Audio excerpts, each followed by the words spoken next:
नमस्ते दोस्तों, मैं एस्ट्रो ज्योति आज की बात में आप सबका स्वागत करती हूँ। आइए आज की बात कर लेते हैं। आज बड़ा ही अच्छा दिन है, शनिवार का दिन है। शनिवार में आपको नेगेटिविटी दूर करने के लिए घर से आपको कुछ उपाय करने से आपके घर से नेगेटिविटी दूर हो जाती है। घर में पोछा लगाने के वक्त सेंधा नमक डाल दीजिए पानी में, बाल्टी में, तो और पोछा लगाइए तो घर से नेगेटिविटी दूर हो जाती है। और आज नहा धोकर स्वच्छ कपड़े पहनकर आज कपूर जलाइए, कपूर का धुआं कीजिए घर में, उससे भी नेगेटिविटी दूर होती है। आज पहले थोड़ी सी वास्तु की बात करेंगे, उसके बाद आज की खास उपाय और आज की खास बात है जो गोचर है, सूर्य का गोचर है। तो अंत तक बने रहिए। कृष्ण कथा में थोड़ा सा ज्ञान और मेरा यूट्यूब चैनल पर विस्तार से आप कृष्ण कथा में कुछ नया जानने की हम लोग कोशिश करेंगे। वास्तु की बात करें तो आग्नेय कोण जो साउथ ईस्ट डायरेक्शन है उसमें लाल रंग करना चाहिए कि नहीं, कि उसका जो तत्व है वो लकड़ी है। और अगर लाल रंग करेंगे तो अग्नि का, लाल रंग अग्नि का तत्व है, तो अग्नि क्या करती है, लकड़ी को जला देती है। तो अग्नि का साथ मिलते ही लकड़ी नष्ट हो जाती है, इसलिए लाल रंग नहीं करना चाहिए। उस पे व्यापार, विकास और बड़ी बेटी को प्रभावित करता है। तो लाल रंग की दिशा का तत्व हेतु खर्च होंगे, ज्यादा खर्च होंगे और यश पर भी असर पड़ेगा। तो उससे लाल रंग सीमित मात्रा में होना चाहिए। दक्षिण पूर्व में आग्नेय कोण में लाल रंग नहीं कराना चाहिए। तो ये थी वास्तु की बात। आज चतुर्थी तिथि है, आपको पता होगा हर मास की चतुर्थी को गणेश चतुर्थी का व्रत करते हैं। गणेश चतुर्थी तिथि आज रात 8:01 तक रहेगी। और कृष्ण पक्ष में संकष्टी श्री गणेश चतुर्थी व्रत होता है और शुक्ल पक्ष की चतुर्थी को वैनायकी श्री गणेश चतुर्थी का व्रत होता है। तो आज अभी शुक्ल पक्ष चल रहा है, तो शुक्ल पक्ष में आज वैनायकी श्री गणेश चतुर्थी का व्रत होगा। गणेश जी प्रथम पूजनीय देवता हैं। आज गणेश जी की पूजा का विधान है। तो आज आप गणेश जी की पूजा करें, मंत्र जाप करें, ओम गण गणपते नमः। और श्रवण नक्षत्र है, इसमें आप राज्य अभिषेक, गृह निर्माण, प्रकाशन, ध्वजारोपण, नामकरण वगैरह करना शुभ है। और इसके स्वामी चंद्रमा है और आदिपति देवी माँ सरस्वती है और इसका संबंध मदार के पेट से है। तो आज मदार के पेट की पूजा करनी चाहिए और उसको किसी प्रकार का नुकसान नहीं देना चाहिए। और आज की खास बात, आज दोपहर 3:55 पर सूर्यदेव वृश्चिक राशि से निकलकर धनु राशि में प्रवेश करेंगे। उन धनु राशि में आएंगे तो उसे धनु संक्रांति कहते हैं। सूर्य जब भी किसी राशि में जाता है तो उससे वो नाम पड़ जाता है, संक्रांति कहलाती है, सूर्य संक्रांति कहलाती है। तो आज धनु संक्रांति है। 14 जनवरी 2024 की रात 2:40 तक धनु राशि में ही रहेंगे। तो नया साल आप धनु राशि में धनु संक्रांति मनाएंगे। सूर्य की संक्रांति में पुण्यकाल का बहुत महत्व होता है। तो धनु संक्रांति का पुण्यकाल आज दोपहर 3:55 से सूर्य अस्त तक रहेगा। तो आप पुण्यकाल में सूर्य की आज आराधना कीजिए। इस दौरान गोदावरी में स्नान और वस्त्र दान का बड़ा महत्व है। तो आज किसी को वस्त्र दान कीजिए, कंबल दान कीजिए। सूर्यदेव के राशि परिवर्तन से धनु खर मास भी आरंभ हो जाता है। आज से खर मास शुरू होता है, जिसकी विस्तार जानकारी मैं आपको कल दूंगी। खर मास में उसको खर मास क्यों कहा जाता है ये हम कल जानेंगे। सूर्यदेव धनु या मीन राशि में प्रवेश करते ही खर मास शुरू होता है। साल में 2 खर मास होते हैं, जब वो एक धनु में प्रवेश करने से और एक मीन राशि, दोनों बृहस्पति गुरु की राशि है, तो गुरु की राशि में आने से खर मास शुरू होता है। इसमें विवाह, गृह प्रवेश, मुंडन संस्कार आदि शुभ कार्य वर्जित है। तो ये खर मास में शुभ कार्य नहीं किया जाता, ये मल मास की तरह है। सूर्यदेव की उपासना विशेष फलदायी होती है। तो ये पूरा महीना आपको सूर्यदेव की उपासना होती है। सूर्य का तेज थोड़ा कम हो जाता है, लेकिन सूर्य की उपासना करने से फलदायी फल मिलता है, अच्छे फल मिलते हैं। जरा सूर्य के बारे में जान लेते हैं। सूर्य क्या है? सभी नवग्रहों में सूर्य को सबसे महत्वपूर्ण बताया गया है। एस्ट्रोलॉजी में, ज्योतिष में सूर्य को महत्वपूर्ण बताया गया है। अगर हमारा सूरज मजबूत है तो हमें दूसरों लोगों के पास जाने की जरूरत नहीं है, दूसरे लोग खुद हमारे पास आएंगे। ठीक वैसे ही जैसे सूर्य अपनी स्थिति में स्थिर होता है और सभी ग्रह उसकी परिक्रमा करते हैं, इसी तरह अगर हम पर सूर्य की कृपा है मतलब वो अच्छी स्थिति में है, तो हम लोगों को अपनी ओर आकर्षित करेंगे, अवसरों को ढूंढने बिना भी हमारे ओर आकर्षित करेंगे। एक मजबूत सूरज हमें पहचान और सम्मान देता है, नेम फेम देता है। यदि हमारा सूर्य कमजोर है तो कभी कभी हमें अपने किए कार्यों का पूरा श्रेय और मान्यता नहीं मिलती है। सूर्य हमारे आत्मविश्वास से भी जुड़ा हुआ है, हमारा आत्मविश्वास बड़ा है, कॉन्फिडेंस से जुड़ा हुआ है। यह हमें समय का पाबंद और अनुशासित बनाने में मदद करता है, जिससे हमारा आत्मविश्वास और बढ़ता है। उससे सूर्य के जैसा अनुशासित और कोई नहीं है। आप ध्यान दिया होगा कि आज के दिन सूर्य जिस समय पर सूर्य उदय हुआ था, वही समय अगले साल भी इसी तारीख को इसी दिन सूर्य इसी समय पर उदय होगा। तो ये अनुशासित, इससे अच्छा अनुशासित ग्रह और कोई नहीं है। तो हमें सूर्य से कुछ सीखना चाहिए, अनुशासन के बारे में कुछ उससे सीखना चाहिए। स्वास्थ्य के मोर्चे पर सूर्य हमारे दिल, आंखों, रीढ़ की हड्डी और सिर को नियंत्रित करता है। इसके लिए यदि हमारा सूर्य कमजोर है तो हमें हृदय रोग, आंखों की रोशनी से संबंधित समस्याएं, त्वचा रोग, हमारे दांतों और मसूड़ों से संबंधित समस्याएं और नसों से संबंधित किसी भी प्रकार का दर्द हो सकता है। अगर सूर्य कमजोर है तो ये सब बीमारी आ सकती है। बोन में प्रॉब्लम हो सकता है, आंखों में, स्पेशली राइट आई का कारक सूर्य है। और रीढ़ की हड्डी जो स्पाइनल कॉर्ड है वो, और सिर, हमारा माइग्रेन वगैरह जो सिर दर्द होता है वो भी सूर्य की वजह से होता है। इसके लिए यदि आप ऐसे व्यक्ति हैं जिन ये समस्या है तो आपको निश्चित रूप से अपने सूर्य को मजबूत बनाने का प्रयास करना चाहिए।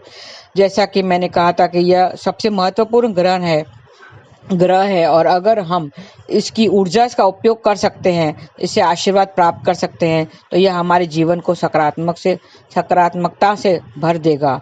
सूर्य की कृपा प्राप्त करने के लिए सबसे महत्वपूर्ण और प्रभावी तरीका में से एक है सूर्य को अर्घ देना, सूर्य अर्घ की क्रिया करना, जो सूर्य को जल अर्पित करते हैं।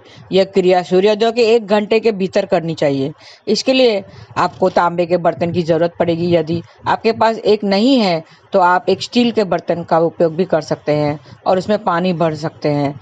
आप पूर्व दिशा की ओर मुंह करके खड़े हो जाएं और सूर्य को देखते हुए ये संकल्प करें कि आप सूर्य की प्रार्थना कर रहे हैं और वह आपको आशीर्वाद दे रहा है।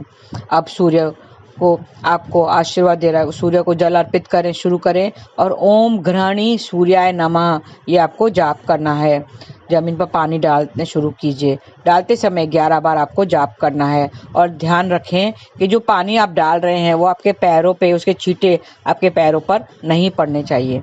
यदि आप इसे रोज नहीं कर सकते तो आपको कम से कम इसे रविवार को बिना किसी असफलता के कारण के लिए कर सकते हैं, एक बिंदु बनाना चाहिए, क्योंकि रविवार सूर्य द्वारा शासित होते हैं। और इस क्रिया को करते समय एक दृढ़ इरादा रखें कि आप सूर्य की ऊर्जा को अवशोषित कर रहे हैं और यह आपके जीवन में हर पहलू को रोशन करने वाला है। रविवार सूर्य द्वारा शासित है।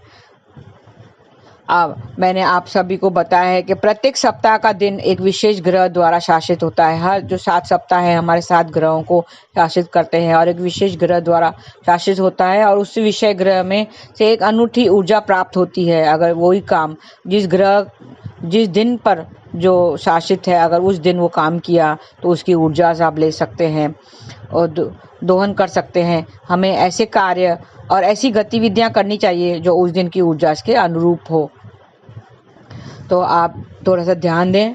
तो ये थी आज की बातें। सूर्य आपको प्रबल करना है, उसमें आप उपाय के लिए आप थोड़े से उपाय करके सूर्य को अपना प्रबल कर सकते हैं। उपाय में आपको पहला तो आपको अर्घ देना है, सूर्य को अर्घ देना है, उसके विधि पूर्वक अर्घ देना है। उसके बाद गाय की सेवा करनी है और पीतल के बर्तन का उपयोग करना है। अगर आपका सूर्य कमजोर है तो पीतल के बर्तन का उपयोग कीजिए। उसको किसी को देना नहीं चाहिए, दान नहीं करना चाहिए।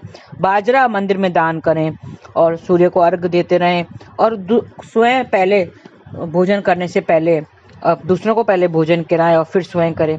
और एक रोटी, जो पहली रोटी है, घर की जो पहली रोटी बनती है वो गाय के लिए निकालें और मंत्र जाप करते रहें। ओम ह्राम ह्रीम रौम सह सूर्याय नमः। वापस रिपीट करती हूँ, ओम ह्राम ह्रीम रौम सह सूर्याय नमः। ऐसा आपको ये बीज मंत्र जाप करना है। और खिड़की दरवाजे खुले रखें। आपके अगर ईस्ट फेसिंग आपका दरवाजा है तो आपकी धूप नहीं आएगी। ईस्ट डायरेक्शन में आपका फेसिंग है तो धूप कम आती है। तो खिड़की दरवाजे खोल कर रखें। ऐसे कुछ कीजिए तो जैसे धूप आपके घर में एंटर करे, थोड़ी सी धूप आपकी होनी चाहिए। और मूली का दान मंदिर में करते रहिए। तो इस तरह से थोड़े से उपाय करने से आपका सूर्य प्रबल हो जाएगा। ये थी आज की बातें। अब कृष्ण कथा में थोड़ा सा ध्यान देते हैं कि ये कलयुग का युग बहुत भयंकर है। ये जो कलयुग का युग आया है ये बहुत ही भयंकर है। एक तरफ हमारे कर्म है, एक तरफ माया है, एक तरफ हमारे विकार काम क्रोध लोभ मोह है, और एक तरफ है कलयुग। हम चारों तरफ से घिरे हुए हैं, इन सब से चारों तरफ से घिरे हुए हैं।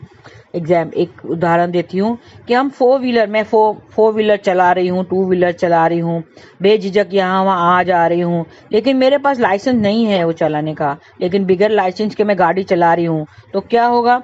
अगर पुलिस ने पकड़ा, अगर ट्रैफिक पुलिस वाले ने पकड़ा तो वो तो सीधा 1000 रुपया फाइन मांगेगा, बोलेगा 1000 रुपया फाइन निकालो, लाइसेंस के बगैर आप नहीं चला सकते। तो ये फाइन क्या, आप बोलेंगे कि अरे ये फाइन तो मेरे परीक्षा ले रहे हैं क्या, पुलिस मेरे परीक्षा ले रहा है? नहीं, कलयुग में हमें भगवान परीक्षा नहीं लेता है। ये तो हमारे कर्म का फल था, ये तो हमारी जो गलती थी जो हमने की थी, जिसका फल हम भुगत रहे हैं। ये फाइन जो है हमने दी, मैंने जो दी वो 1000 रुपया, वो मेरी गलती का ही परिणाम है, मेरे कर्म का ही फल है। हम भक्ति अब भी करना शुरू किया है। कितना सा टाइम हुआ है आपको भक्ति का? 2 महीने, 2 साल? हम अभी शुरू किया है। लेकिन जो कर्म का फल है ना, ये बहुत हम पुराने हैं, वो तो हमें भोगने ही पड़ेंगे। भक्ति से कर्म कट जाते हैं, हमने सुना है, आपने सुना होगा कि भक्ति करने से कर्म कट जाते हैं। मगर कर्म भी तो बहुत ज्यादा हैं, कितने जन्मों के कर्म हैं। भक्ति तो हमने अभी शुरू किया है, तो भोगना तो पड़ेगा ही, थोड़ा सुख दुख तो भोगना पड़ेगा। ईश्वर कलयुग में परीक्षा नहीं लेता है, उसने छोड़ दिया है परीक्षा लेना।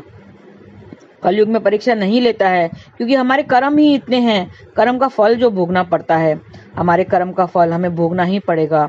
हमें अपने हिसाब से, अपने स्टैंडर्ड के हिसाब से हमें परीक्षा होती है। जैसे 5th स्टैंडर्ड के बच्चों को 10th स्टैंडर्ड के परीक्षा नहीं दी जाती है। 5th स्टैंडर्ड के बच्चों को 10th स्टैंडर्ड की पढ़ाई की परीक्षा देनी पड़ती है क्या? नहीं, 5th स्टैंडर्ड के बच्चों को उसके स्टैंडर्ड के हिसाब से परीक्षा देनी पड़ती है, और 6th स्टैंडर्ड को 6th स्टैंडर्ड के हिसाब से परीक्षा देनी पड़ती है। 10th स्टैंडर्ड वालों को 10th स्टैंडर्ड के हिसाब से परीक्षा देनी पड़ती है। उसी तरह हमारा भी एक स्टैंडर्ड नियुक्त किया है, हमारे कर्म नियुक्त किए हैं, कर्म के फल नियुक्त किए हैं जो हमारे भुगतने पड़ते हैं। ये युग में हमें सावधानी बरतनी पड़ेगी क्योंकि ये युग बहुत भयंकर है। कृष्ण ने ही कहा है कि ये युग बहुत भयंकर है। और कलयुग 4 जगहों पे रहता है। कहाँ पे रहता है? मांस मदिरा और कुसंग और सोना जो हम सोना पहनते हैं, उस गोल्ड, उसमें रहता है। तो हमें जो गोल्ड, मतलब अगर हमने गोल्ड पहन लिया, ज़्यादा से ज़्यादा गोल्ड, हमने अगर बुरी नीयत से हमने गोल्ड जमा किया है, खरीदा है, हमने सुख साधन खरीदे हैं, बुरी नीयत से खरीदे हैं, तो हमें वो कलयुग का मार पड़ेगी, कलयुग का हमें दुख भोगना पड़ेगा। तो हमें सावधानी बरतनी है, हमें किसी तरह से हमें गलत काम नहीं करना है। हमें तो काटना ही है, जो भी हमें कर्म के फल हैं वो सब काटना ही है। और हमें संकल्प लेना चाहिए इन सब का कि जो भी हम कर रहे हैं वो अच्छा कर्म करेंगे और अच्छा नाम जाप करते रहेंगे, भक्ति करेंगे, क्योंकि भक्ति करने से ही कर्म करते हैं। पहले तो हमें कर्म का हमें संकल्प लेना चाहिए। संकल्प में बहुत ताकत होती है। संकल्प ले लिया तो हमें कोई भी हिला नहीं सकता है। कहते हैं करने के लिए एक संकल्प काफी है, करने के लिए एक संकल्प करना पड़ता है, लेकिन ना करने के लिए हमें 99 बहाने मिलते हैं। हाँ, अगर एक हमने संकल्प कर लिया तो वो हम पूरा होके ही रहेगा, और यूनिवर्स जो है, ईश्वर जो है, वो हमें वो दिल देकर ही रहेगा। लेकिन हम नहीं करना चाहते हैं अगर वो कोई काम, तो हमें 99 बहाने मिल जाते हैं वो काम ना करने के। तो आप संकल्प कीजिए कि आप कितनी माला करनी है। 16 माला, 4 माला, 1 माला, 1 माला तो रोज कीजिए, शुरुआत कीजिए, संकल्प कीजिए कि आप एक माला करेंगे, फिर धीरे धीरे 4 माला, 8 माला, 16 माला, ऐसे आपको 16 माला करनी है। तो आप अपने संकल्प कर लिया तो आपको कोई हिला नहीं सकता, तो प्रभु भी खुश होगा, वो आपको जो चाहे वो मिल जाएगा। तो आप संकल्प कीजिए, क्योंकि संकल्प के लिए एक ही खाली संकल्प करेंगे तो बस काफ़ी है और आप श्री चरणों में पहुँचेंगे। वो सारे फिर जो कर्म है, कर्म का फल जो आप भुगत रहे हैं, जो जो भुगत रहे हैं, वो हमने जो पिछले पिछले जो है कल हमने जो किए थे उसका हम फल अब भुगत रहे हैं, लेकिन जो आज हम कर्म करेंगे उससे हम हमारा भविष्य बनाएंगे, हमारा कल जो आने वाला कल है वो बनेगा। तो आज अच्छे कर्म कीजिए, नाम जाप कीजिए, हरे कृष्ण कृष्ण कृष्ण हरे हरे, हरे राम राम राम हरे हरे। नाम जाप करते रहिए। आज के लिए बस इतना ही। धन्यवाद। आपका दिन शुभ रहे। हरे कृष्णा।